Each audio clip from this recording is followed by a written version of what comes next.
अस्सलाम वालेकुम व्यूअर्स, मेरा नाम हबीबुर रहमान है और हम लोग इस वक्त सैयद मुअज़्ज़म गफ़ार साहब चेयरमैन जो कि कंटेस्ट कर रहे हैं इस वक्त रिफॉर्मर्स ग्रुप की तरफ से सुई गैस सोसाइटी के इलेक्शंस के लिए। तो हम लोग इनसे पूछेंगे कि अगर ये इलेक्शन कंटेस्ट कर रहे हैं, ये विन कर जाते हैं, तो इनके सोसाइटी को अपग्रेड करने के हवाले से क्या प्रोग्राम है, ये मुझे बताइएगा सर। बिस्मिल्लाहिर्रहमानिर्रहीम। सबसे पहले इस सोसाइटी का मैं आपको थोड़ा सा बैकग्राउंड बता देता हूँ। इसमें सिर्फ आज से 1.5 साल पहले ये होता था कि सुई गैस डिपार्टमेंट के जो लोग हैं, रिटायर्ड हों या मौजूदा हों, वो इलेक्शन लड़ते थे। फिर हमने एक मूवमेंट चलाई और बड़ी मेहनत की, हाई कोर्ट से ऑर्डर लिए, फिर स्टे आए, एक लॉन्ग एक स्टोरी है। तो फिर अल्लाह ताला ने सक्सेस दी, उनको 28 वोट मिले और हमारे ग्रुप को 298 वोट मिले माशाल्लाह। और अब ये हो गया कि जो इलेक्शन है ओपन हो गए और मैं एज ए प्रेसिडेंट का कैंडिडेट हूँ, ये जनरल सेक्रेटरी कैंडिडेट हैं, अभी ये वाइस प्रेसिडेंट के हैं, ये भी हमारी मैनेजिंग कमेटी के पार्ट हैं, ये ब्लोई साहब हैं और दोस्त है फेस 1 से। तो इस तरह से अब इलेक्शन होगा और हमारी प्रायोरिटी ये है कि इस स्पेशली फेस 1 की ये जो रोड है, ये हमने अपनी पॉकेट से तकरीबन 25 लाख लगा के, ये रोड टूटा हुआ था, इसको ठीक कराया था कि लोगों की सहूलत हो जाए। इससे पहले हमने ग्राउंड्स में सफाई वगैरह कराई थी, बड़ी मामूली से काम कराए को 8-10 लाख के। लेकिन फेस 1 में हमने कंटोनमेंट से स्पेशली जो प्रेसिडेंट कंटोनमेंट बोर्ड हैं उनसे रिक्वेस्ट करके, इवन ऊपर बहुत हाई ऑफिशियल से कह के 5.5 करोड़ के फंड्स करवाए, वहाँ के पार्क्स की मेंटेनेंस कराई।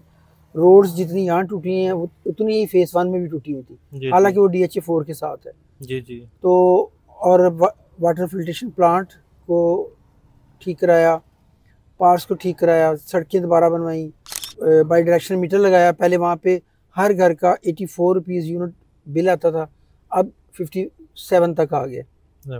तो इस तरह से हमारे फर्दर प्लानिंग ये है कि अगर अल्लाह ताला में मौका देता है, अगर अल्लाह ताला को मंजूर हुआ, तो इस सोसाइटी में 70 से 80 लाख का प्लॉट है, जो कि ये 7 वाली सोसाइटी में 5 मरले का प्लॉट भी इतने का नहीं आता, इवन ये गांव में भी इतने का नहीं आता। तो बेसिक वजह ये है कि यहाँ पे इंफ्रास्ट्रक्चर ठीक नहीं बना हुआ, बाउंड्री वॉल नहीं है, इलेक्ट्रिफिकेशन नहीं है।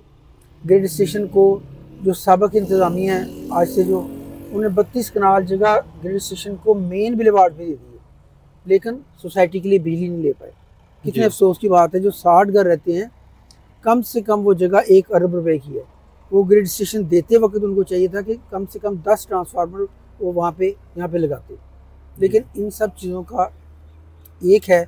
और हमारा रिफॉर्मर्स ग्रुप है और अल्हम्दुलिल्लाह हम काम कर रहे हैं। हमारा एक ही विजन और मिशन है कि इस सोसाइटी फेस 1 और 2 को एक मॉडल सोसाइटी बनाना, और अगले साल आप जब ये इंटरव्यू कर रहे होंगे तो इंशाल्लाह ये बैरिया के साथ बराबर हमारा रेट होगा इंशाल्लाह। ज़बरदस्त हो गया। मतलब भाई मुझे ये भी बताइएगा इलेक्ट्रिसिटी का, जैसे एक ही इसका सोसाइटी का इशू हमें नज़र आता है कि इलेक्ट्रिसिटी यहाँ पे काफ़ी अरसे से डेवलप्ड है, लेकिन बिजली की यहाँ पे फैसिलिटी नहीं है। तो आप अगर पावर के अंदर आते हैं, अगर आप इलेक्शन विन कर जाते हैं, तो आप इसके लिए आपका प्लान है कि आपने किस तरीके से इसको जो है ना वो जल्दी से जल्दी डेफिनेटली इसका डिमांड नोट इशू हुआ था आज से 2 साल पहले, लेकिन वो पैसे नहीं जमा कराए गए और वो पैसे जो हैं खुर्द बुर्द कर लिए गए, जिसकी एंटी करप्शन में इंक्वायरी चल रही है।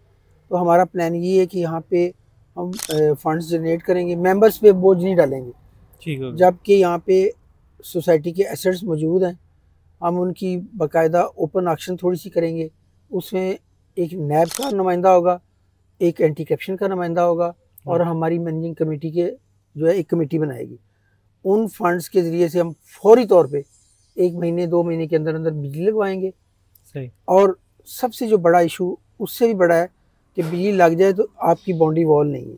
हाँ जी। नंबर 3 बड़ा इशू ये है कि यहाँ पे 400 प्लॉट्स ऐसे हैं बेचारे जिन्होंने प्लॉट्स ले लिए हैं, लेकिन उन पे इलीगल लोगों ने कब्जा किया हुआ है।